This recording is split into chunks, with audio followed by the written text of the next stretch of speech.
السلام علیکم ناظرین۔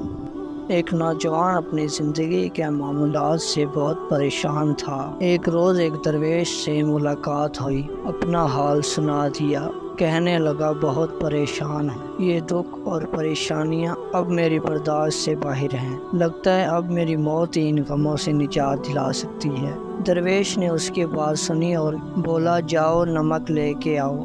وہ حیران ہو گیا کہ میری بات سے نمک کا کیا تعلق، پر پھر بھی لے آیا۔ درویش نے کہا پانی کے گلاس میں ایک مٹھی نمک ڈالو اور اسے پی لو۔ نوجوان نے ایسا کیا اور درویش نے پوچھا اس کا ذائقہ کیسا لگا؟ نوجوان تھوکتے ہوئے بولا بہت ہی خراب۔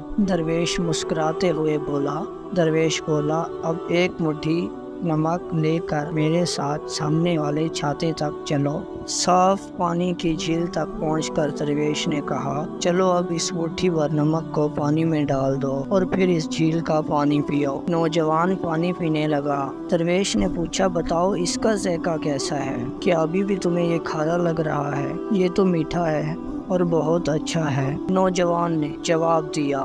درویش نوجوان کے ساتھ بیٹھ گیا اور اس کا ہاتھ تھامتے ہوئے کہا دکھ بالکل اس نمک کی طرح ہے، جتنا نمک گلاس میں ڈالا تھا اتنا ہی جھیل میں ڈالا ہے، مگر گلاس کا پانی کڑوا ہو گیا اور جھیل کے پانی کو مٹھی بھر نمک سے کوئی فرق نہیں پڑا۔ اسی طرح انسان بھی اپنے اپنے ذرائع مطابق تکلیفوں کا ذائقہ محسوس کرتے ہیں۔ جب تمہیں کوئی دکھ ملے تو خود کو بڑا کر لو، گلاس مت بنے رہو بلکہ جھیل بن جاؤ۔ اللہ تعالیٰ ہر کسی پر اس کی ہمت سے زیادہ بوجھ دیتے ہیں، اسی لیے ہمیشہ یقین رکھنا چاہیے کہ جتنے بھی دکھ آئیں ہماری برداشت سے بڑھ کے نہیں ہوں گے۔